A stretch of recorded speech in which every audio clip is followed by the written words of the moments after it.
Saudações, amigos da Rádio da Terra, boa noite a todos. Estou iniciando aqui 3 minutinhos antes do horário convencional, porque eu estava batendo um papo aqui com o Marlon antes da gente entrar, e sinto muito, mas não dá para a gente deixar esse papo para depois. Nós estávamos falando sobre o programa do domingo, né? Daqui a pouco a gente vai entrar na política aqui. Estou falando do programa Rock da Terra no domingo. Ele estava me adiantando uns detalhes sobre a trajetória dos Beatles. Então eu vou pedir, enquanto a turma está chegando aí, Marlon, só conta um pouquinho de como está esse programa, trajetória dos Beatles, esses detalhes importantes, intrigantes, que poucas pessoas eu acho que conhecem, só os fãs mesmo que gostam de estudar, que vão atrás, né? Dá uma palhinha para a gente de como vai ser esse programa, irmão. No nosso programa do Rock na Terra, no dia 1º de novembro, vai ter a primeira hora do programa, um bloco só com Beatles, com gravações raras, extraídas de vinil pirata, vinis importados, e que mostra o início da carreira dos Beatles, né? Que todo mundo conhece os Beatles pelos 4 de Liverpool, mas na verdade eles começaram em 5. Né? O quinto Beatle veio a falecer de aneurisma cerebral por volta de 1961, né? E a esposa dele, a namorada esposa dele, passou a ser a fotógrafa oficial da banda e acompanhou os Beatles até por volta de 1967, 68, né?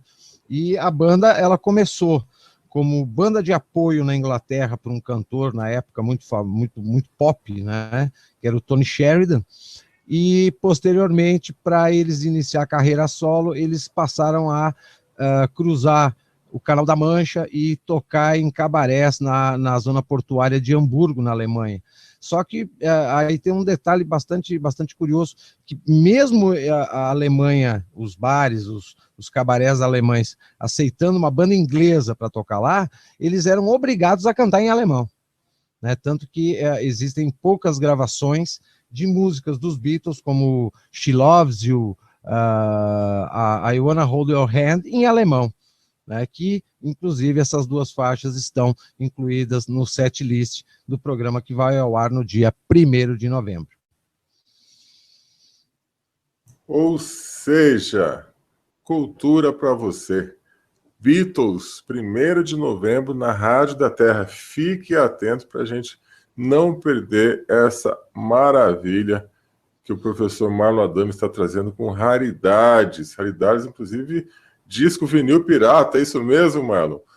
Vinil pirata, vinis oficiais importados, aqueles vinis grossos, 45 RPM, sabe? É que eu não sou um Beatlemaníaco, assim, sabe? Mas é aquela coisa, eu me criei ouvindo Beatles e hoje eu sempre falo que é a minha caderneta de poupança, né? Eu tenho toda a coleção dos Beatles, incluindo algumas raridades importadas e alguns piratas, né? Mas tenho todos os álbuns e coletâneas deles, né? Então a minha relíquia em vinil aqui em casa é a coleção dos Beatles. E o João Nilson de Oliveira já deixou um comentário aqui, mano, que assistiu no domingo com o John Lennon, o documentário, né? Bem complicado o rapaz, mas muito talentoso.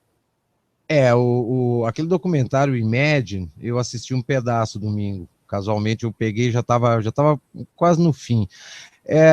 Não dá para a gente fazer um pré-julgamento do lado do que ele defendia, se ele estava inserido naquelas questões políticas da época, se ele foi um instrumento, uma ferramenta também de utilização para aquele momento político conturbado que o mundo passava, né? Mas ele tinha um talento ímpar. Inclusive, conforme eu já deixei a dica para o Celso anteriormente, quem gosta de Beatles, quem se interessa pelo assunto, procurem no YouTube, tá? Em locadora deve ter, mas no YouTube certamente vocês vão achar o filme Backbeat, Os 5 Rapazes de Liverpool, tá? Que é o filme avalizado pela Yoko Ono, pelo Ringo, pelo George Harrison, pelo Paul McCartney como o filme mais fiel né, na questão de relatar a história da banda, como a banda começou e como foi o desenvolvimento dela até esse mega estrelato que dura até hoje. Pois é. Bem, então vamos iniciar a nossa noite aqui. Marlon, obrigado pela palhinha que vai ocorrer agora no próximo domingo. E não esquecendo também das sextas-feiras à noite, muita música dançante também com o professor DJ Marlon Adami. Ou seja, cada vez mais Rádio da Terra subindo, subindo, subindo. E teremos novidades em breve, hein, gente? Aguarda, que em breve eu vou lançar uma novidade aqui que todo mundo vai curtir, eu tenho certeza. Professor, as notícias da semana estão pululando aí como nunca, né? O que está acontecendo? Conta para nós.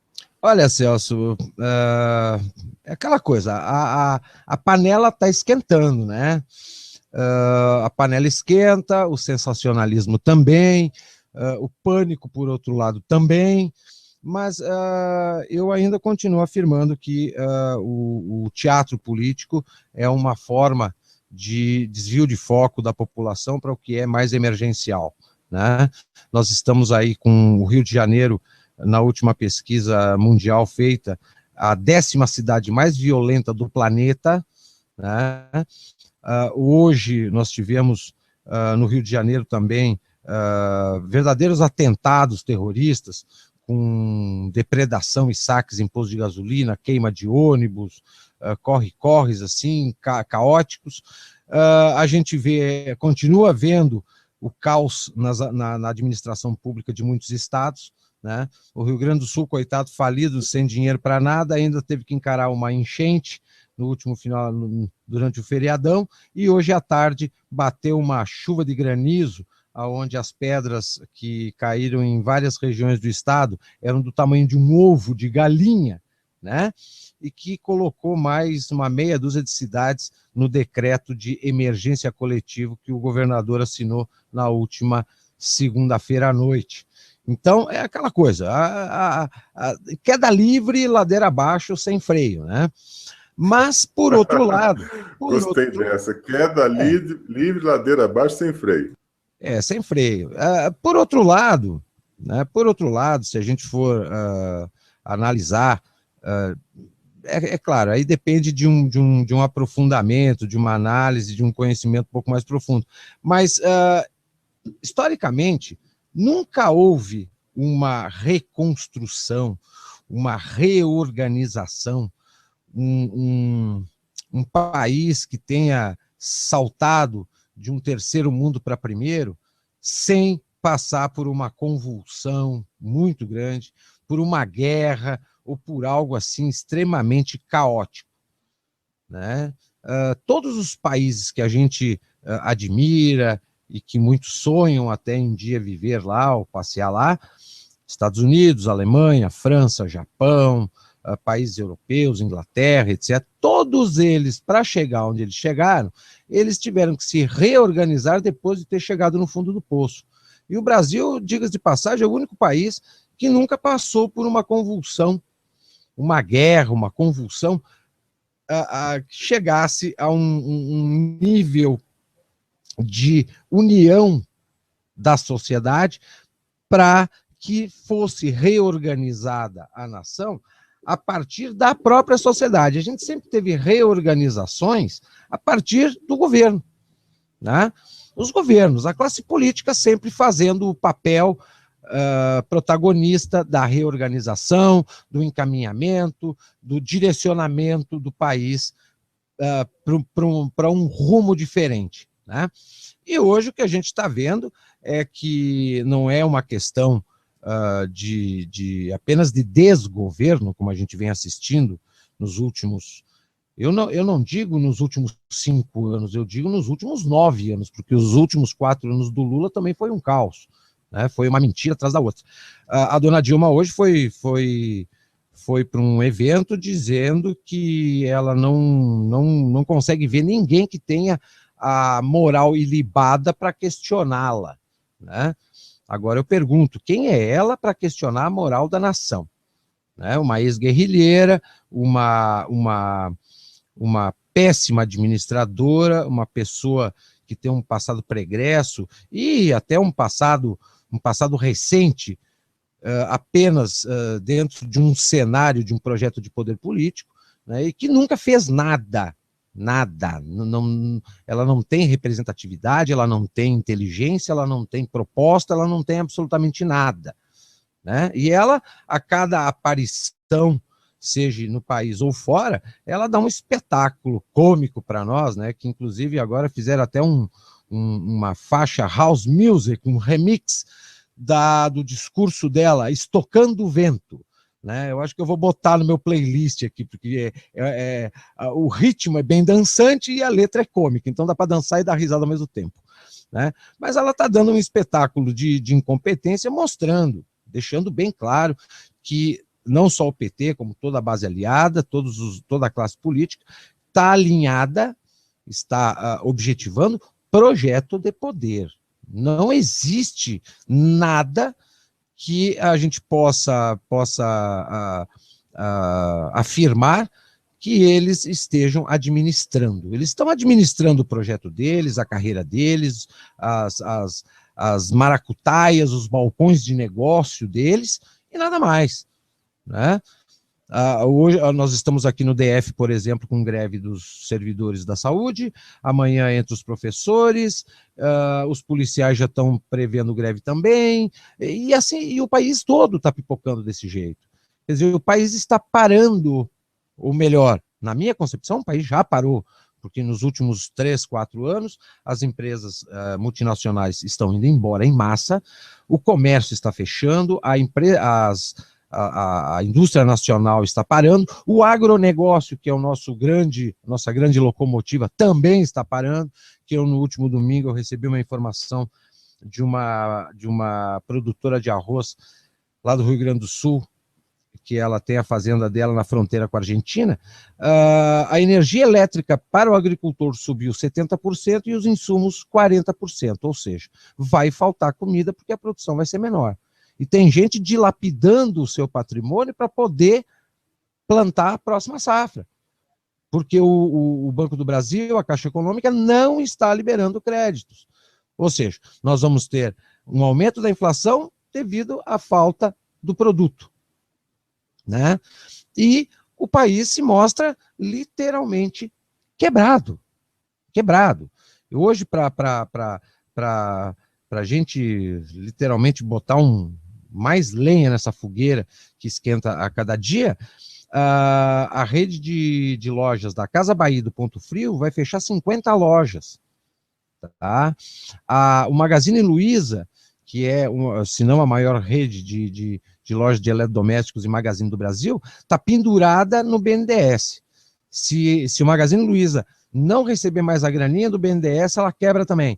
E, por fim, hoje a Microsoft anunciou a saída deles do Brasil. Então, quando eu falava há 2 anos atrás que o Brasil, né, a Venezuela era o Brasil amanhã, todo mundo me chamava de exagerado.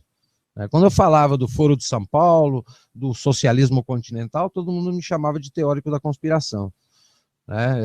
Eu estava delirando, eu estava querendo criar um pânico de algo que se resumia aos livros de história. Muito pelo contrário, nós estamos a passos largos caminhando para uma realidade caótica e aonde o governo e a classe política, que é toda ela da esquerda, assim como o governo, se esconde atrás da democracia, da liberdade, do Supremo, do TSE, das eleições, daqueles ritos da democracia que não existem mais no Brasil. A democracia no Brasil ela está morta, enterrada e sacramentada. Nós temos uma ditadura pluripartidária de esquerda que briga pelo poder entre ela mesma. Então, isso é fato notório e sabido, e não precisa fazer estudos muito aprofundados para constatar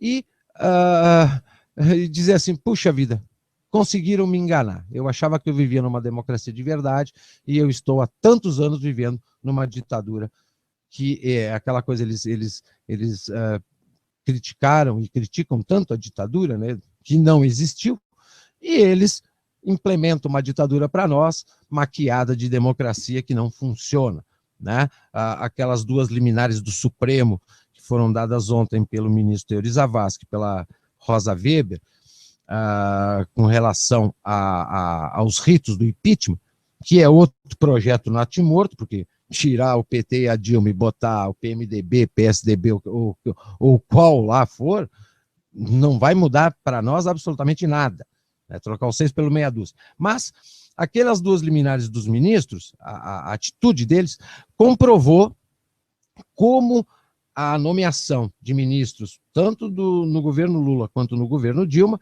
foi para transformar o Supremo, o STF, num escritório de advocacia do Poder Executivo. Os nossos 3 poderes, eles não têm mais independência entre si, eles estão totalmente aparelhados e totalmente alinhados a serviço, não só da questão estrutural, mas da questão ideológica que os últimos governos, a partir do Fernando Henrique Cardoso, vêm implementando no Brasil. Tá? O judiciário, volto a dizer, o judiciário em todas as suas áreas, todas, está aparelhado estruturalmente e ideologicamente. Tá? Então, quem achava que, pelo menos a justiça no Brasil é uma justiça séria, é coisa nenhuma. Tá? É coisa nenhuma. Hoje, o cidadão sério, honesto, trabalhador, o empresário que luta contra essa maré negra, né, esse caos administrativo, gerencial que o governo faz da economia do país, ele é literalmente sacrificado por uma justiça, né, que faz com que o empresário se torne um vilão e que ele tenha literalmente que adotar o seu empregado, né? O empresário passou a ser o responsável por tudo na vida do empregado. Se o empregado no domingo quebrar uma perna jogando futebol, o empresário vai ter que pagar uma pensão para ele, porque ele não vai mais poder trabalhar, ele está incapaz, né? O Estado, ele promove aquelas benesses, aquelas leis assistencialistas e populistas dele, mas quem tem que pagar o pato não é o Estado, quem paga o pato é o empresário, né? O maior crime hoje que o Estado pode jogar no colo do empresariado é no momento em que ele demite alguém. Não pode demitir. Não pode demitir, não pode reduzir salário, não pode... O empresário, depois que pegou o empregado, não interessa, te vira, tu tem que pagar o salário em dia e ficar com ele até morrer. Aí o empresário chega e diz, mas minha empresa está quebrando, eu não tenho como pagar, te vira. Te vira. A justiça está desse jeito. Tá? Então, a justiça, ela acaba não fazendo justiça e praticando uma justiça que é ideologicamente alinhada ao projeto socialista do governo. Mas... eu hoje eu reservei uma pauta que eu continuo recebendo questionamentos e dúvidas, né? As pessoas, eu não sei se a coisa está tão confusa, tão bagunçada, né? Essa enxurrada de informação, de escândalos e notícias que chegam nas pessoas, que elas acabam ficando sem noção. E elas continuam me perguntando, mas de onde é que saiu esse projeto maluco que a gente sofre? Basicamente, o Brasil ele vem passando por uma revolução silenciosa chamada marxismo cultural. Esse marxismo cultural ele foi todo ele teorizado, preparado, né, escrito por um comunista italiano chamado Antonio Gramsci, que hoje, para muitos, já é um popstar das redes sociais, porque existem muitas informações que rolam, ou pelo menos o nome dele é muito citado nas redes sociais como o ideólogo de esquerda, né, a mente insana que criou essa revolução silenciosa chamada marxismo cultural. É uma forma de implementar o socialismo sem guerrilha, sem tiro, sem guerra armada. É só precisa de tempo, né?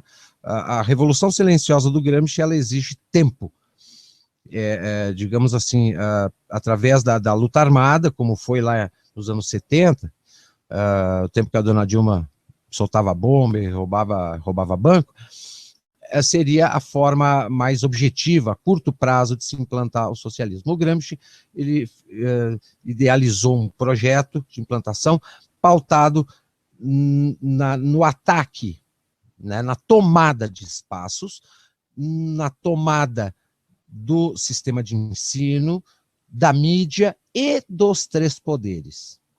De que maneira? Bem, se eu tomo o sistema de ensino, eu vou formar cabeças e vou formar professores, vou formar formadores de opinião que vão criar uma massa de manobra ao longo do tempo. Por isso que eu disse que essa agenda do Gramsci, ela requer tempo, décadas, para formar essa massa de manobra a partir da sala de aula. Então são gerações de pessoas criadas dentro de um ideário marxista, desde a base educacional, desde a base do ensino até a universidade. Forma-se o aluno, forma-se o profissional do ensino, que vai dar continuidade à formação da massa de manobra. Nós temos a mídia, onde se coloca lá jornalistas, intelectuais, cronistas, analistas, para propagar o discurso socialista através da mídia. Não só da mídia televisiva, rádio ou jornal, mas principalmente na difusão de obras literárias, livros. E isso foi muito bem praticado no Brasil. Eu tive, não faz muito tempo, na Livraria Cultura, aqui no Iguatemi, em Brasília, tinha uma mesa enorme só com títulos marxistas. Chegava a dar medo de olhar para aquela pilha de livro lá, porque só tinha livro socialista ali. É o Capital do Marx, é o Manual de um Guerrilheiro do Marighella, é a vida da Dilma, é a vida do Zé Dirceu, é a vida do Lula, o Che Guevara, é o Fidel, é o Lenin, é o Stalin. Quer dizer, a propagação de obras, né, marxistas no Brasil foi um trabalho muito bem feito, tanto que hoje é o que mais circula, pelo menos nas prateleiras de história, filosofia, política, sociologia, é isso aí, só livro de esquerda. Mas o Gramsci, ele principalmente, ele preparou uma agendinha especial para as escolas e universidades e para o judiciário. Por que o judiciário? O judiciário é a última instância da sociedade. É o último recurso que a sociedade tem quando ela se sente no apuro, é o judiciário. E aí o Gramsci preparou uma agenda, primeiramente, para as escolas e universidades. O que ele dizia que precisava ser feito nas escolas e universidades para se implantar o socialismo no país? Usar as universidades como refúgio ideológico. Muito bem. Hoje, se nós entrarmos em qualquer escola, em qualquer universidade do país, a gente só vai ver professor filiado ao PSOL, ao PT, fazendo discurso marxista em sala de aula, os alunos, todos eles filiados à UNE, todos eles fazendo greve junto com o professor. Quer dizer, as escolas e universidades no Brasil já são um refúgio ideológico. Buscar a hegemonia nos meios intelectuais. É o que eu acabei de dizer. Só tem material de esquerda circulando na mídia e nas livrarias. Então, nós já temos uma hegemonia de esquerda no meio intelectual brasileiro. Construir nova massa de manobra usando as universidades, mídia e editoras. Isso nós também já temos. Nós já estamos indo para a 5ª geração formada pelo ideário marxista. Quer dizer, nós já temos uma massa de manobra muito grande no Brasil. Criar a geração revolucionária nas escolas do ensino médio. Essa geração revolucionária, a gente já pode enxergar ela, né, a primeira geração revolucionária formada nas escolas de ensino médio brasileira. Nós já temos um representante aqui no Congresso Nacional, no Senado, que é o seu Lindenberg Faria, que lá na época do Collor, por causa de uma Elba, né, a esquerda inteira foi para a rua e não quis saber como é que era o rito de impeachment, se dava para fazer impeachment, se não dava. Eles pediram impeachment e o Collor renunciou, porque senão eles iam botar o país abaixo, né? Então, nós temos várias gerações revolucionárias formadas no ensino médio. Nós temos aí o seu G. Willis, nós temos a dona Luciana Genro. Toda essa turma aí são políticos hoje formados dentro desse molde de formação de massa de manobra dentro das escolas e universidades ao longo das últimas 5 décadas. Usar os professores na nova massa de manobra do ensino básico, ou seja, professores marxistas no ensino fundamental e médio, né, para ter uma formação em larga escala. Fortalecer o controle do sistema de ensino que não ensina a pensar. Quer dizer, o nosso ensino, pelo projeto gramsciista, ele nunca foi feito para ensinar ninguém, para preparar ninguém. Ele foi feito para criar militância, para criar gerações revolucionárias que levantassem bandeiras assistencialistas, populistas, cotistas, bolsistas e todos os istas que vocês podem imaginar. Menos pensar em progresso, em futuro, em uma sociedade estruturada, organizada e andando para frente. Mas sim gerações de pessoas formadas para formar coletivos e engrossar a massa de manobra, apenas objetivando e enxergando aquela luz no fim do túnel, que não é branca, e não é um trem vindo no sentido contrário, mas uma luz vermelha apontando para o socialismo. Apagar a memória do povo reescrevendo a história do Brasil. E isso eles vêm fazendo desde 85. Então, vamos trocar nome de ponte, de avenida, de escola, de hospital, de praça, de viaduto, tudo que lembre o passado histórico e que, na verdade, esse passado histórico foram os algozes deles, né? Foram os políticos ou os personagens históricos que barraram a implantação do socialismo no Brasil. Todos esses nomes têm que sumir da história. E eles substituem por nomes de personagens da história esquerdista, da história marxista deles. Pois bem, nós temos aqui em Brasília a Biblioteca Nacional, é Leonel Brizola. Nós temos um viaduto aqui, João Goulart, quer dizer, o Leonel Brizola foi um líder de guerrilha. O João Goulart que vendeu a alma para o diabo e se juntou com o Carlos Marighella para implantar o comunismo no Brasil. Então, belo serviço que essa turma fez para merecer ser nome de monumento, praça, prédio público ou que o vale. Mudar valores e princípios éticos e morais. Tá? Isso eles vêm fazendo fantasticamente, já há muito tempo, e tendo a justificativa que isso é o novo formato social, é a reconstrução da sociedade pautada no Plano Nacional de Direitos Humanos, ou seja, a luta de classes entre capitalistas e socialistas, brancos contra negros, héteros contra homossexuais, católicos contra ateus, contra islâmicos, Quer dizer, tem que haver uma luta de classes, e essa luta de classes ela se cria, né, através dessa mudança da ética e da moral da sociedade, né, implantada, provocada por eles mesmos. Enfraquecer a vontade nacional. Vontade é uma palavra bastante ampla, mas a gente vê que o brasileiro hoje ele não tem lá muita vontade, senão para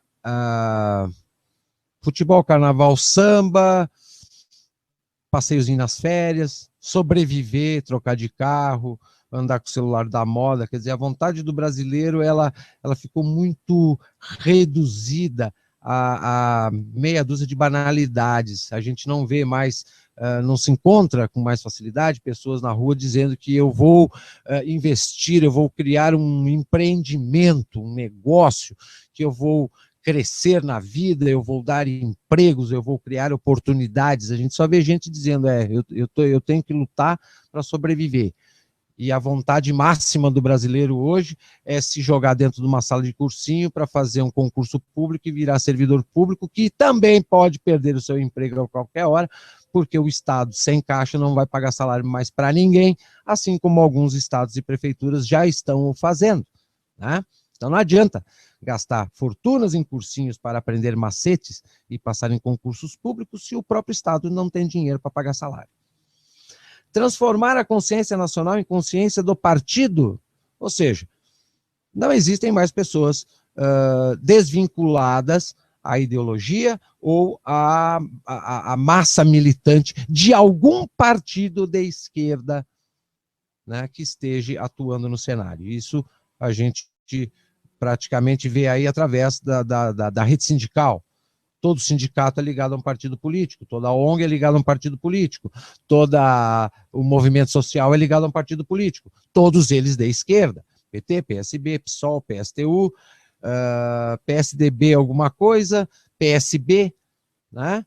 Então, toda a consciência da sociedade tem que estar vinculada a um projeto político ideológico. Tá? E isso também eles conseguiram implantar com bastante sucesso. Controlar as escolas e universidades particulares através de sindicatos e com uma reforma universitária. Todos os sindicatos, sejam eles de servidores públicos ou de profissionais de escolas particulares, de universidades particulares, esses sindicatos, eles são vinculados à CUT também. Quer dizer, a escola pode não ter nenhum vínculo político-partidário ideológico, mas através do sindicato e daqueles professores que estão dentro da escola, levam a mentalidade esquerdista para dentro do ambiente de ensino privado também. Né? Então, essa cartilha do Gramsci, ela foi muito bem posta, né, como uma receita, e aqui no Brasil, literalmente, nós estamos com 99% dessa agenda implantada e funcionando. Falta 1%, falta detalhezinhos, né? Os detalhezinhos hoje seriam o quê? Seria baixar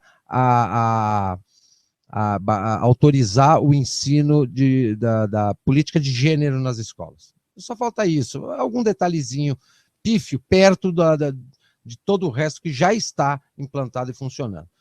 No judiciário, para o judiciário, o seu Gramsci disse o seguinte: retardar ou impedir a modernização da estrutura do judiciário. Nosso judiciário é extremamente capenga. Apesar de toda a informatização que foi feita ao longo dos últimos anos no judiciário, ele ainda está, sei lá, 20, 30 anos de atraso em termos de estrutura para poder dar conta de todo esse volume processual que vem sendo despejado para dentro dos tribunais diariamente. Retardar ou impedir o aperfeiçoamento do funcionamento do judiciário. Então, aí já é uma questão de regimento interno, de ritos dentro do judiciário, que deveriam ter sido modernizados e continuam funcionando como há 60, 70 anos atrás. Estimular o corporativismo extremado na magistratura. Manter o magistrado afastado do povo e das suas necessidades. Como afastar o magistrado do povo? Simples. Entope o tribunal de processo, que o juiz vai passar 25 horas por dia analisando o processo, fazendo sentença, e ele vai se desligar do mundo lá fora.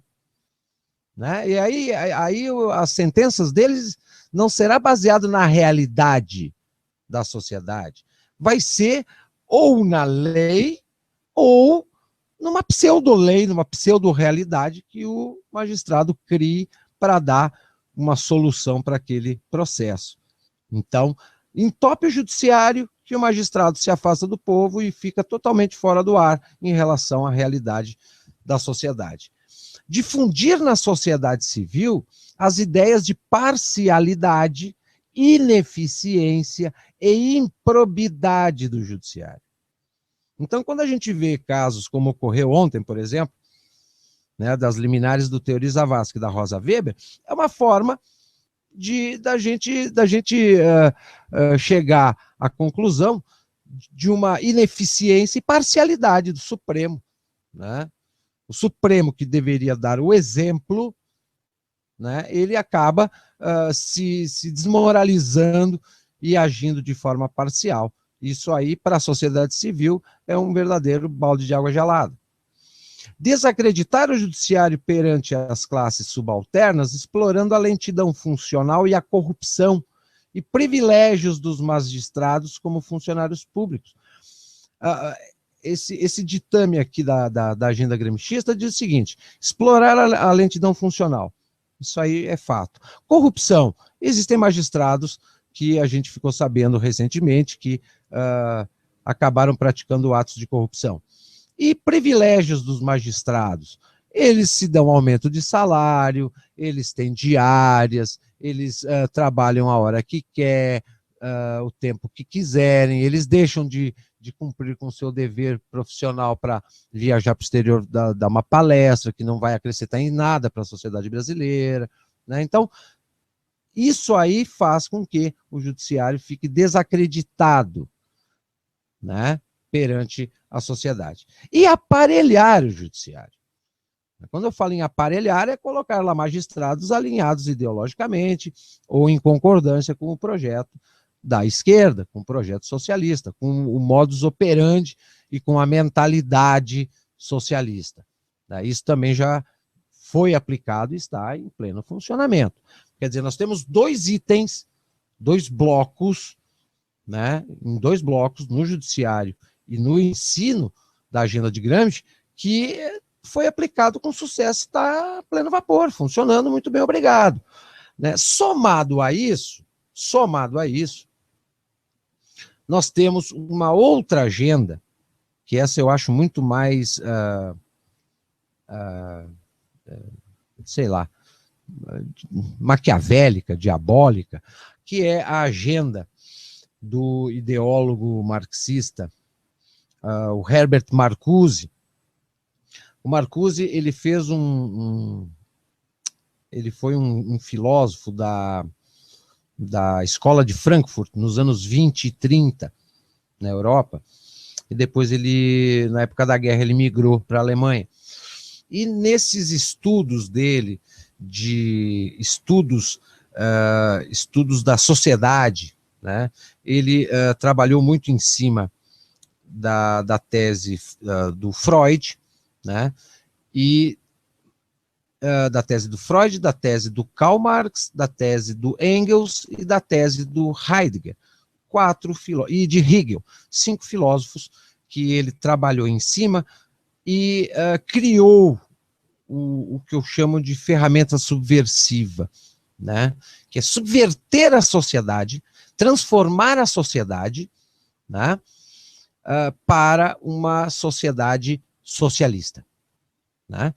Assim como Gramsci criou uma agenda para transformar a sociedade, preparar a sociedade para um modelo socialista, o Marcuse criou lá a sua agenda, as suas ferramentas para subverter a sociedade, reconstruir a sociedade, também visando a destruição do capitalismo e a formação de uma sociedade socialista, né?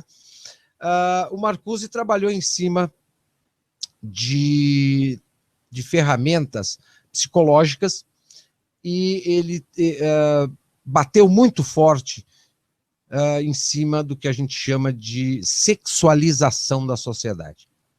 Tá? Então, quando a gente observa o que é, já nos últimos anos, né, essa sexualização numa juventude tão tenra, né, o sexismo, chamado sexismo, isso aí tudo não é por acaso, isso aí vem da agenda do Herbert Marcuse, né? Então, banalizar o sexo, banalizar as drogas,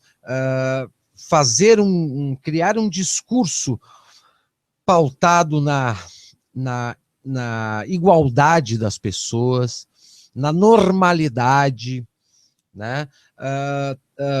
Trabalhar em cima de comportamento, né, afirmar para as pessoas que uma revisão do comportamento da sociedade precisa ser feita, né? Só que ele não diz para que precisa ser revista, mas ele sabia que era para subverter as pessoas, a criar uma massa que todos são iguais, tudo é normal, tudo é bonito, tudo é possível, né?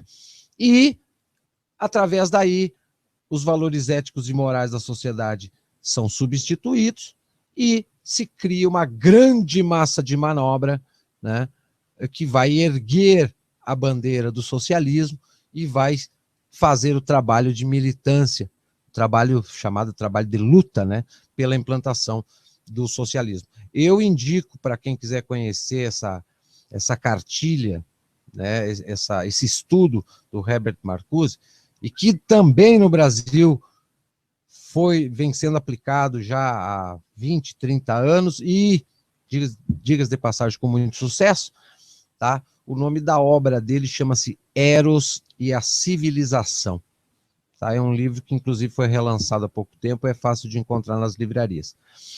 O Marcuse, na década de 60, porque aquele movimento que a gente conheceu e que hoje se estuda, né, o movimento hippie, paz e amor, diga não à guerra, né, isso aí, esse movimento, ele foi criado, pautado no pensamento do Marcuse. Tanto que, na década de 70, o Marcuse foi batizado como o pai da nova esquerda mundial, né, porque ele apresentou ferramentas tão sutis de subversão, de formação de mentalidade revolucionária e socialista, que acabaram dando esse título para ele. Né? Uma outra questão também que saiu dessa mente brilhante do Marcuse foi essa prática chamada relativismo e criticismo. Né? Isso aí, se os nossos ouvintes repararem um pouquinho, a gente nota isso no dia a dia. Não se consegue mais conversar com ninguém se a pessoa não usa o verbo achar. Eu acho. Né? Quem acha não tem certeza. Se não tem certeza é porque não se aprofundou no assunto, não aprofundando no assunto é porque não estudou. Então, hoje, as nossas conversas, os nossos diálogos, os nossos debates, eles são vazios. E ninguém mais afirma, todo mundo acha.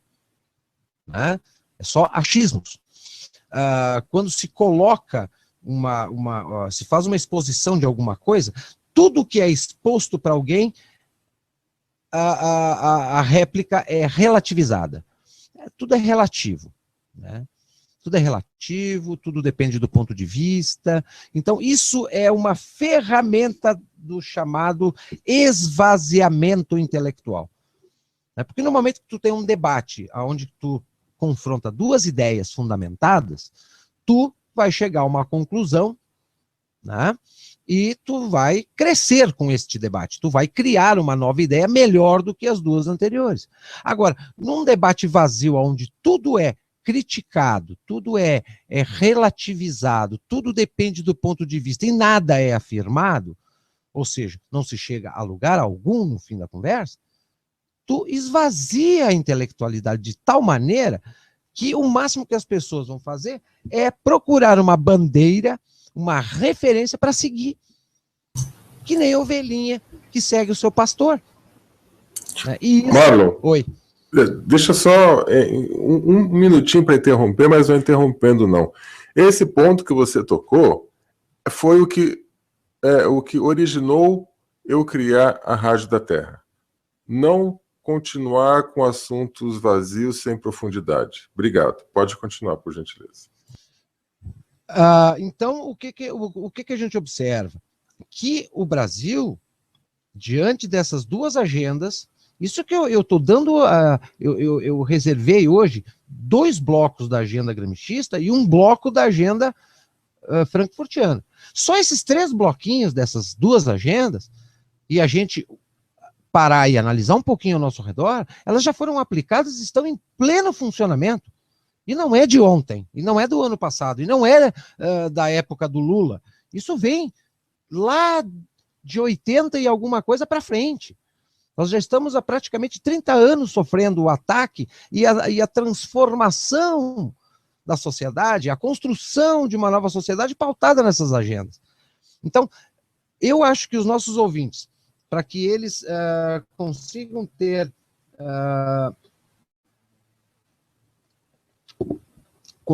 uma noção e por eles próprios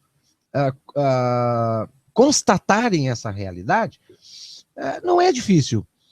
No momento em que qualquer pessoa for conversar e ela começa, não, depende do ponto de vista, eu acho, pode contar que essa aí foi contaminada. E nós temos inúmeras pessoas em todas as classes sociais que foram contaminadas. Por quê? Porque isso foi aplicado a partir de um trabalho psicológico dentro das escolas e universidades brasileiras por décadas. Então, o cidadão foi criado desde a sua base, né? Para reverter isso, tem como, mas assim como o Gramsci dizia que precisava de tempo, nós, quando iniciarmos esse processo de reversão de uma forma, num grau bastante elevado, tá, a gente também vai precisar de tempo. Por enquanto, né, eu falo por mim, e eu acredito que posso falar pelo Celso, a gente vem fazendo o combate das consequências dessa agenda nesse trabalho formiguinha, nesse trabalho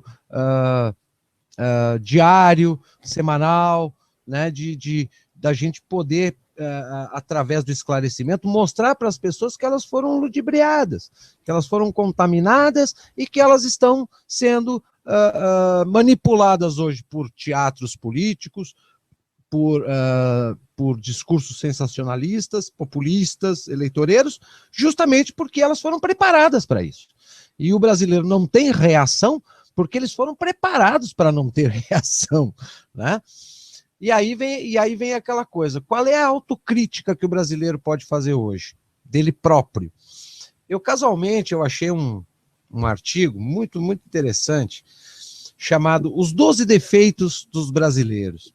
E realmente o autor do artigo, ele coloca 12 citações e explica, né, dá exemplos de cada citação, e realmente eu creio que das 12, 11 a gente encontra com a maior normalidade e naturalidade em qualquer lugar que a gente vá saindo de casa. Por exemplo, um dos 12 defeitos que os brasileiros têm. Brasileiro reclama de tudo e não resolve nada. Tá? Aquela coisa, o brasileiro se exclama, mas ele não vai procurar saber uma forma, como é que ele pode se postar para tentar mudar aquela situação. Ele fica esperando que apareça um salvador da pátria, que resolva o problema para ele, mas ele, não, tem que ler, tem que estudar, eu vou esperar que alguém faça por mim lá, eu vou ficar aqui no meu cantinho quieto que eu ganho mais. Então, defeito número 1. Brasileiro é um bando de Maria vai com as outras. Por quê? Porque é mais fácil ir atrás de alguém, ir atrás de um pseudo-líder, ir atrás de uma referência, de um político, de um intelectual que se poste num palanque com um discurso contagiante, pegajoso, né? É muito prático, é muito, muito cômodo para a pessoa, né? E aí já acaba contaminando a pessoa também da tal da síndrome do comodismo, né? A pessoa vai se acomodando, ela vai perdendo aquela iniciativa de ela tomar atitude, ela protestar, ela questionar, ela ir atrás das soluções, dos questionamentos, da fonte, de alguma coisa. Ela perde aquele senso de mobilização, ela perde a sua identidade, porque ela passa a se tornar um reflexo daquilo que ela segue apenas, tá? Nós temos um outro defeito gravíssimo que o brasileiro pratica. O brasileiro acha que a vida é resumida em futebol, fofoca, carnaval, cerveja e sexo. Por incrível que pareça. Tá? O brasileiro ele se pautou numa agenda tão estreita e imposta, né? Essa agenda dessas banalidades, ela foi imposta através de quem? Através da mídia, através dos jornais, através da televisão principalmente, e através da própria classe política. Por quê? Porque o político, por exemplo, chega em dezembro, o que ele faz? Ele fecha o Congresso e só vai votar depois do Carnaval, porque o Carnaval é muito mais importante do que a administração pública. É muito mais importante do que votar projetos que mantenham a sociedade organizada. Então, o brasileiro, ele ao longo de décadas, ele veio estreitando a agenda dele a tal ponto que o que a gente enxerga é isso. Ele tendo futebol, fofoca, carnaval, cerveja e sexo, né? Que a agenda do Marcuse de sexualização da sociedade está aí para qualquer um ver, né? Tanto que ontem a Playboy norte-americana anunciou que não vai mais editar fotos no feminino, né? E o brasileiro disse o quê? Ah, grande coisa, tem um monte de site pornô solto por aí, o que eu quero saber que a Playboy não vai mais editar foto de nu feminino? Quer dizer, o sexo no Brasil foi tão banalizado que qualquer um pode ter acesso a qualquer idade, em qualquer lugar, a qualquer hora. Então, a preocupação do brasileiro hoje se tornou uma agenda banal. Exemplos, o brasileiro dá uma grande importância, por exemplo, o Ronaldinho Gaúcho ganha uma medalha da Academia Brasileira de Letras, ou a Bruna Surfistinha fazer das memórias dela um best-seller, ou ficar discutindo por semanas, meses, brigas de torcida de futebol, né? Ou por semanas discutindo brigas de apuração de quem foi a campeã do carnaval, né? Então, os assuntos do brasileiro hoje são pautados em cima de banalidades que não levam a absolutamente nada. Ele está omisso a tudo o que mais importa para ele, né? O brasileiro gosta da hipocrisia, tá? Por quê? Há milênios condenada pela sociedade, a hipocrisia se encontra presente, acompanhando o homem desde o seu engatinhar pela superfície da terra. Sua definição é difícil de lidar e sua complexidade é relevante, já que em certas situações, o que parece hipocrisia, na verdade não é. Impostura, fingimento, simulação, falsidade. Dessas 4 facetas ligadas à definição da hipocrisia, provavelmente a menos conhecida é a impostura, como artifício para iludir, embuste, vaidade ou presunção extrema. De qualquer maneira, o que se ressalta aí é a presença da mentira. No caso da hipocrisia, a mentira social por excelência. Tá? Então, o brasileiro sabe que está vivendo numa mentira, sabe que está sendo enganado, mas ele, em vez de lutar contra, ele acaba assimilando e ele mente para ele próprio, né? Mente para os outros e mente para ele próprio. O brasileiro não sabe lidar com o politicamente correto, tá? Quem tem boa memória e passa algumas horas do seu dia na frente do computador deve lembrar do caso do stand-up do Rafinha Bastos, que durante um de seus shows ele resolveu utilizar de humor negro, tá, extremamente nonsense, típico da figura dele, fazendo uma piadinha um tanto sem graça sobre o estuprador fazer um favor a uma feia quando a estupra. Quando essa notícia se espalhou, foi o caos. Todo mundo condenou o humorista. Foi um tal de esse cara tem que ser preso para lá, é um absurdo, é o fim do mundo para cá. Algum tempo depois começou o novo Big Brother e aconteceu o tal estupro dentro do programa. O que você pensa que o brasileiro fez? Nada. Pelo contrário, brincou com a situação, fazendo piadinhas sobre o ocorrido. O politicamente correto foi esquecido, o que leva ao pensamento que aqui no Brasil parece que ele é de lua ou vem por estação. Não dá para definir. Em certa hora o brasileiro desaprova, condena, critica, e em outra hora ele pratica e apoia. Então, é aquela coisa. O brasileiro vive na mentira, ele se engana, ele é instável, ele não tem postura, ele não tem fundamento, né? O brasileiro tem o pé no extremismo para as babaquices, tá? Fanatismo ideológico é o estado psicológico que caracteriza qualquer pessoa como idiota. O fanático é irracional, inflexível, persistente, teimoso. Sua natureza irregular, baseada em paixões, leva a paranoias e gera preconceitos e agressividade com quem discorda de seus valores e crenças. Nos países árabes, por exemplo, esse estado é bastante comum por causa da religião. Em alguns países europeus, extremismo e fanatismo se misturam na busca de alguns grupos por libertação de certos estados de seus países, no caso da Catalunha, no caso da Escócia. Aqui é uma coisa inexplicável. O brasileiro adota o fanatismo para as coisas mais banais, mais idiotas possíveis. Defender partidos políticos, PT e PSDB, é tudo farinha do mesmo saco, mas ou o brasileiro tem que ser de um lado ou de outro, não pode ser de outra coisa. Defender crenças religiosas, evangélico conservador que paga dízimo para pastor e se acha no direito de julgar a vida de todo mundo. Brigar por times de futebol. Enquanto você briga, eles recebem um salário gordo e riem da cara do otário. Arrumar confusão por causa de celebridades, atores, atrizes, músicos. Tá? Então, os fãs, né? Ninguém pode falar mal do ídolo dele, porque aí já vira um verdadeiro circo, um barraco só. Então, a babaquice está à frente daquilo que o cidadão deveria se preocupar. Brasileiro não admite a própria culpa.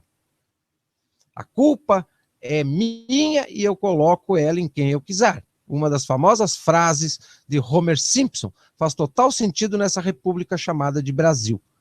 Segundo o International Stress Association, em pesquisa com mais de 1.000 profissionais, praticamente metade dos brasileiros analisados, 47%, apresenta um comportamento agressivo quando algo dá errado e tende a negar a participação no erro. Percentual altíssimo se comparado aos países orientais e a alguns países europeus, os quais não ultrapassam 14%.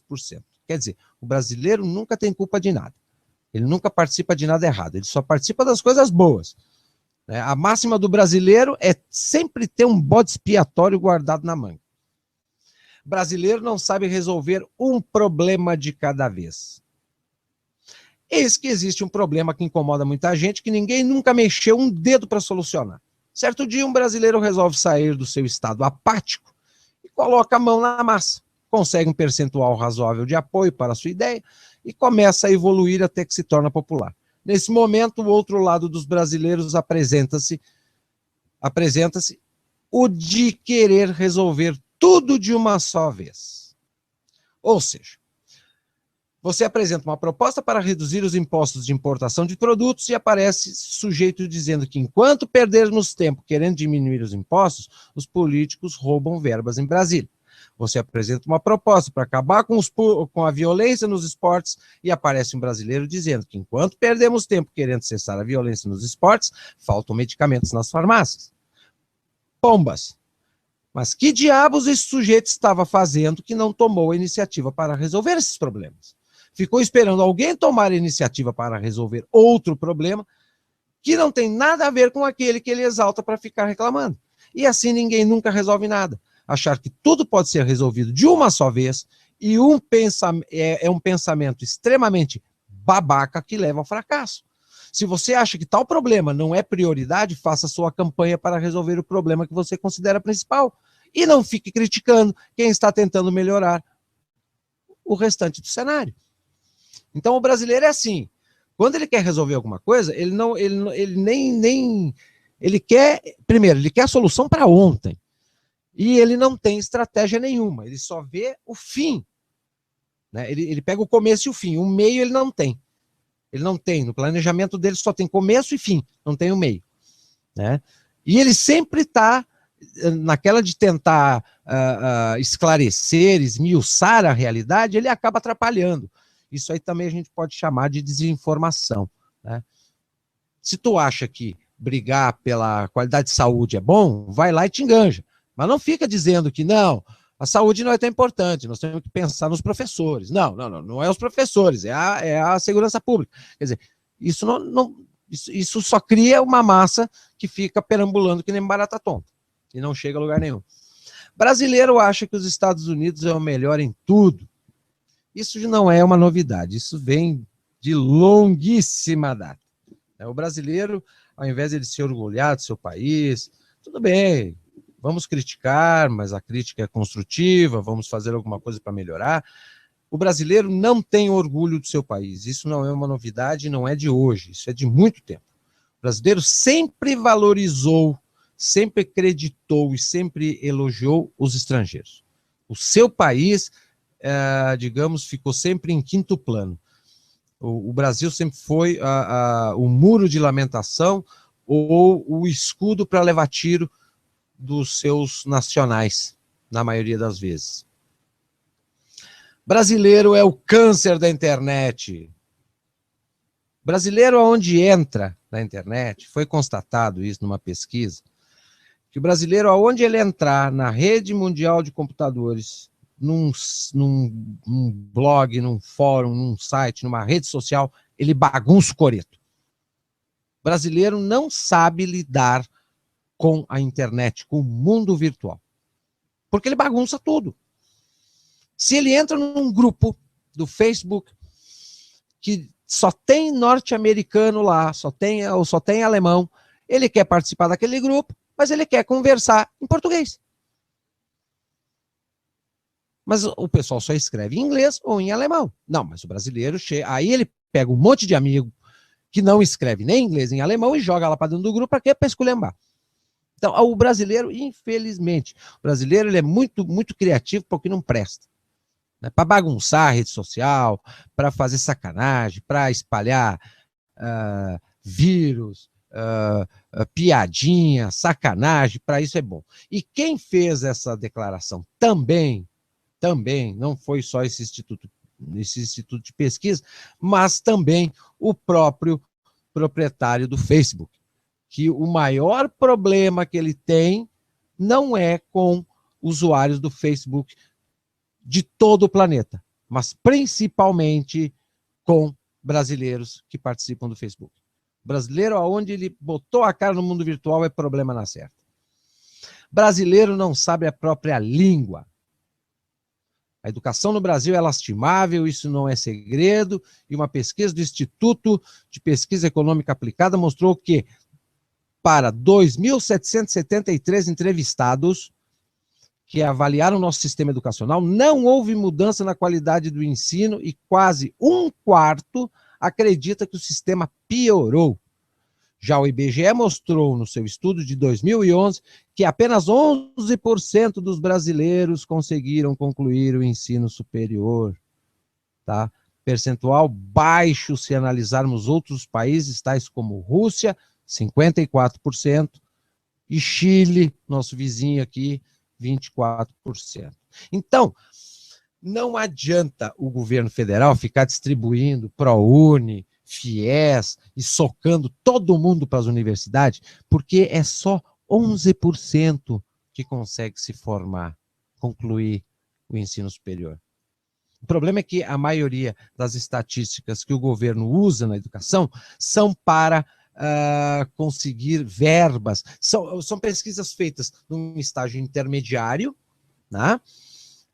Para ver um censo educacional no período intermediário, para poder arrumar financiamento e empréstimos em bancos estrangeiros. Tá? Mas o objetivo final do ensino brasileiro é caótico e também está a ladeira abaixo. E, por fim, o brasileiro adora dar reconhecimento para quem não merece. Ou seja, o que adianta a gente ficar acreditando, puxando o saco e elogiando Neymar, cantor sertanejo, Chico Buarque, Caetano Veloso, Xuxa? Esse povo não faz diferença para nós. A gente tem que elogiar, a gente precisaria valorizar, dar reconhecimento e crédito para quem faz a diferença para nós. Eu não vejo, por exemplo, nenhuma notícia, nenhum reconhecimento notório popular de um médico, de um juiz, de um policial, de um engenheiro, de um cientista. Quando aparece é um a cada morte de bispo lá, mas as pessoas acabam nem se dando conta. Agora, se é para elogiar artista, ator, músico, alguma modelo, jogador de futebol, aí o brasileiro tem uma lista. O brasileiro adora reconhecer e enaltecer celebridade, como se ele se inserisse no hall, né? Então, tentar se equiparar à fama do outro através de um falso reconhecimento. Mas, como eu falei em educação, eu gostaria de fechar o programa de hoje só dando uma uma explanada sobre a reunião que eu participei a semana passada na Comissão de Educação da Câmara dos Deputados, e onde a pauta foi assédio ideológico nas escolas brasileiras de educação básica, tá? Onde teve a participação do presidente da Confederação Nacional dos Trabalhadores em Educação, ligado à CUT, professor Roberto de Leão, o advogado Miguel Najib, coordenador do movimento Escola Sem Partido, um professor sociólogo da Universidade de Brasília, Erlando da Silva Rezes, tá, que ele é um especialista em dialética marxista na Faculdade de Educação da UNB, e a representante da União Nacional dos Dirigentes Municipais de Educação, a socióloga Yolanda Barbosa da Silva. Então, essa mesa... e um outro professor sociólogo também da UNB, o professor Braulio Tarcísio Porto de Matos. Essa mesa de cinco personalidades da área debateram a questão do assédio ideológico. Eu fiz um resumo da participação de cada um, que eu acho que fica bem claro para os nossos ouvintes entenderem como é que foi o debate, quem era quem nesse debate. O professor de História da Arte, presidente da Confederação Nacional dos Trabalhadores em Educação, Roberto Leão, ele abriu o discurso dele dizendo o seguinte, abre aspas, conheci e aprendi política no tempo que era do Grêmio Estudantil de minha escola. A cidadania se constrói dentro do ambiente escolar, convivendo e participando da pluralidade e diversidade da sociedade. Só com essa frase, já dá para a gente constatar que ele é um socialista de carteirinha, né? Militante do socialismo.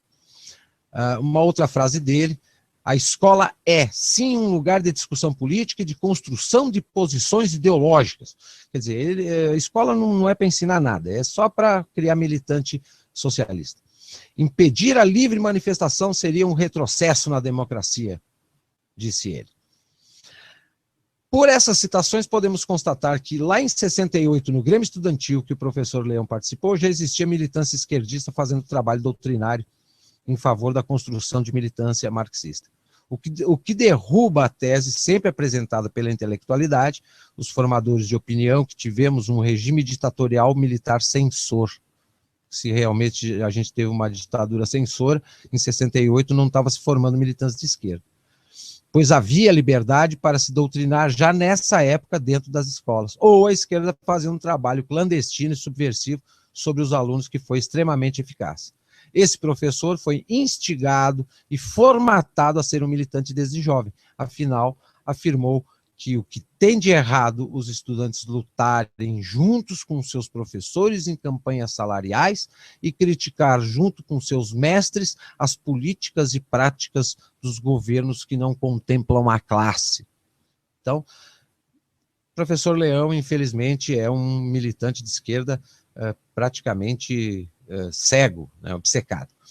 A socióloga Yolanda Barbosa da Silva, através de um discurso rançoso de alto grau de exibicionismo acadêmico, desde suas primeiras palavras, foi de defender com unhas e dentes a pluralidade, a diversidade, que levou a afirmar que o projeto vetado no Congresso contra a ideologia de gênero foi um retrocesso.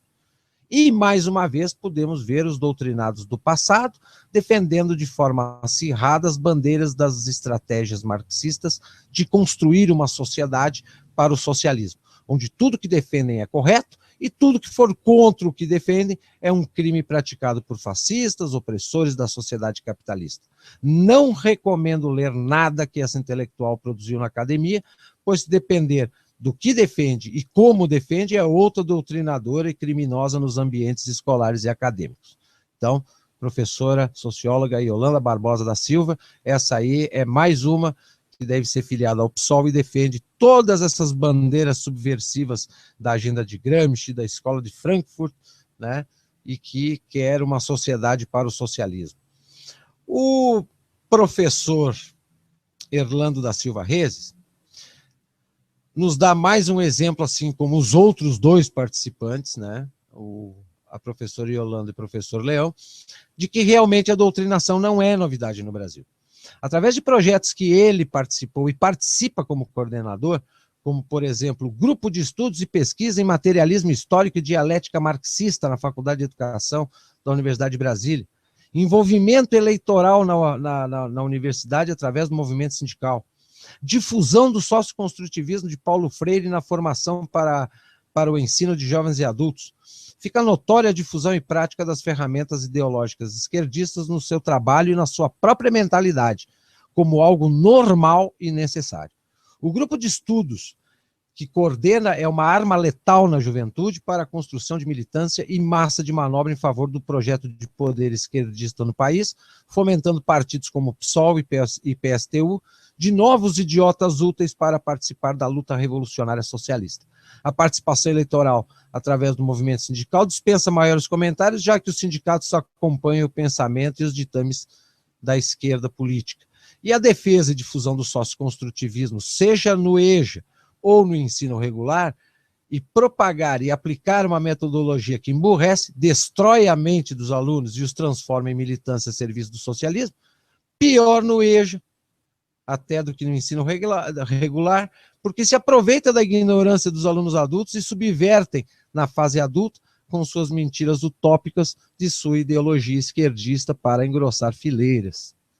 Então, nessa mesa de 5 pessoas, nós apresentei aqui os 3 que foram doutrinados no passado e que hoje são referências para a propagação da ideologia do socialismo no Brasil. E aqui, então, nós temos os dois opositores. O professor Braulio, que após 2 explanações tendenciosas, né, ele falou logo após o professor Leão e a professora Yolanda, ele disse o seguinte: academicamente ele foi extremamente coerente, né, na desconstrução, né, do chamado crime de tentar barrar a ideologia esquerdista dentro das escolas. Gestores intelectuais simplesmente porque não foram e aplicam a doutrinação que receberam. Então ele afirmou que hoje quem está como referência, carregando essa bandeira e achando que doutrinação em sala de aula, não, isso aí é exagero, né, não é um crime que está praticando, né, são pessoas que não conseguem enxergar porque elas passaram pelo próprio processo. Mas podemos festejar, eu pelo menos festejei muito a postura do professor Braulio, porque ele vem travando ao longo dos últimos anos um combate muito forte, inclusive dentro do meio acadêmico. Eu não sei até quando ele vai continuar tendo esse embate, né? Porque eles, sendo a maioria dentro do meio, eles têm lá suas ferramentas para calar os seus opositores. Mas, por enquanto, o professor Braulio, pelo menos aqui na UNB, vem fazendo um excelente trabalho de combate a isso. E, por fim, o advogado Miguel Najib apresentou de forma categórica exemplos práticos e mensagens de estudantes denunciando a prática doutrinária nas escolas, para, de forma subliminar e simpática, formar massa de manobra e militância para o projeto socialista. O Escola Sem Partido ajudou a formatar 2 projetos de lei federal que tratam do tema. A PL 867, do deputado federal Isalci Lucas, do PSDB, Distrito Federal, intitulado Escola Sem Partido. Elimina a concepção Paulo Freire de transmissão do conhecimento. Para Paulo Freire, o objetivo da educação é conscientizar e ensinar o estudante a ler o mundo para poder transformá-lo. Ou seja, enquanto nós tivermos Paulo Freire, ninguém mais vai entrar e sair do sistema educacional brasileiro, do sistema de ensino brasileiro, sabendo alguma coisa.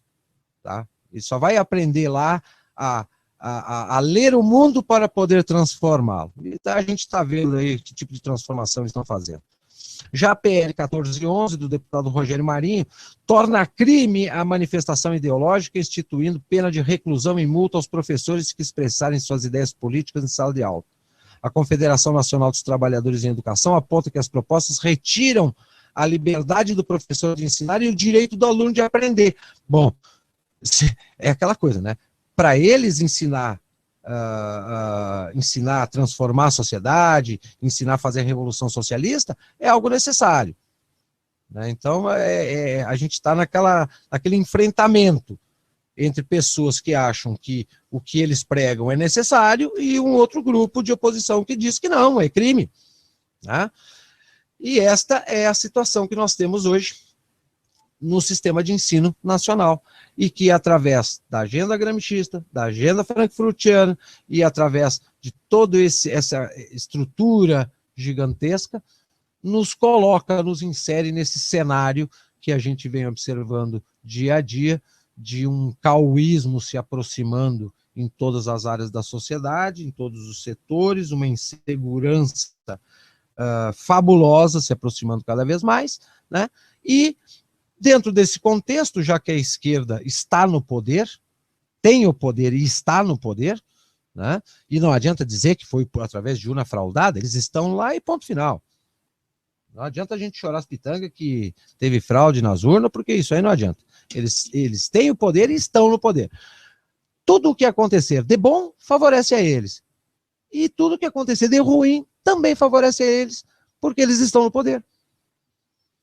E o nosso problema não é a dona Dilma e não é o PT. O nosso problema chama-se 35 partidos que formam uma classe política nacional, que todos eles pensam da mesma maneira, têm o mesmo projeto, que é a mentalidade esquerdista, pautada nas agendas gramscistas e frankfurtiana, visando a transformação de uma sociedade para criar uma elite política, vivendo como marajás, e uma sociedade que trabalhe muito, pague muitos impostos para eles viverem bem e nós praticamente sermos servos desta elite que está agora e pretende estar no poder por muito mais tempo, né, aonde nós seremos os servos que manteremos as suas benesses e a sua estrutura, né, de permanência.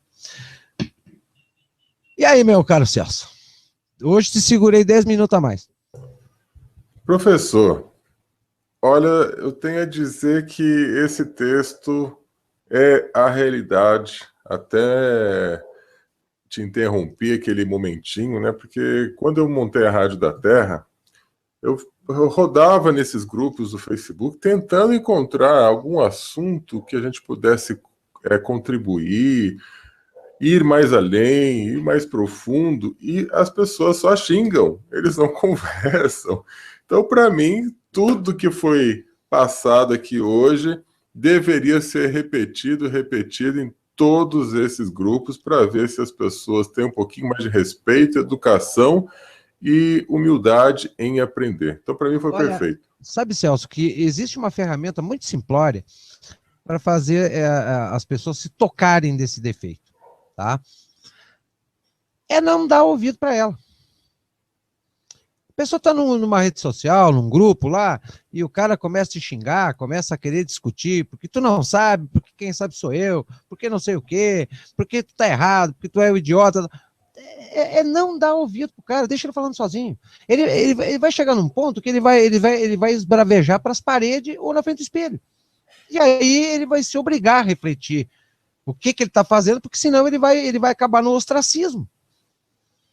Tá? O problema é que ainda estamos num estágio muito inicial, onde ainda vemos pessoas dispostas, né, com disposição e paciência, para tentar convencer, para tentar fazer um processo de desdoutrinação. Não, mas não adianta. Tu vai ficar doente, tu vai ter crise de ataque de nervos, tu não vai conseguir modificar isso através de um diálogo, porque a pessoa que passou por essa formatação é a tal da democracia socialista. Se tu concordar comigo, tu é democrático. Se tu discordar de mim, tu é fascista. É assim que a coisa tá mesmo. Então, não existe diálogo. Não existe diálogo, né? É dois ímãs do mesmo polo se batendo o tempo inteiro, né? Então, essa é a realidade que a gente passa. Mas, olha, não é ser pessimista, muito pelo contrário, mas eu acho que de uns tempos para cá, de uns meses para cá, eu, pelo menos, comecei a ver algumas mudanças em termos de discurso, de atitude, de postura de muita gente aí que circula no meio virtual. Isso já dá um alento, né? O próprio número de pessoas que nos procuram e que acompanham a rádio, que acompanham blog, que acompanham vídeos. Isso também demonstra que as pessoas, de alguma maneira, né, de uma forma lenta, gradual, mas estão se mexendo e estão buscando algo diferente, estão querendo sair daquela letargia que colocaram elas. Com certeza. Isso pelo menos, nos dá um alento, né, e aquele sentimento de missão cumprida. Provavelmente essas pessoas também estão se cansando, né? De tanta briga, eu acho que o tempo vai acabar mostrando o caminho correto a seguir. Maravilha, professor, mais uma vez, muito obrigado. E sexta-feira, com Friday Night, estaremos de volta. Sem dúvida, um grande abraço, Celso, abraço aos ouvintes e até sexta-feira. Até sexta-feira, um abraço a todos.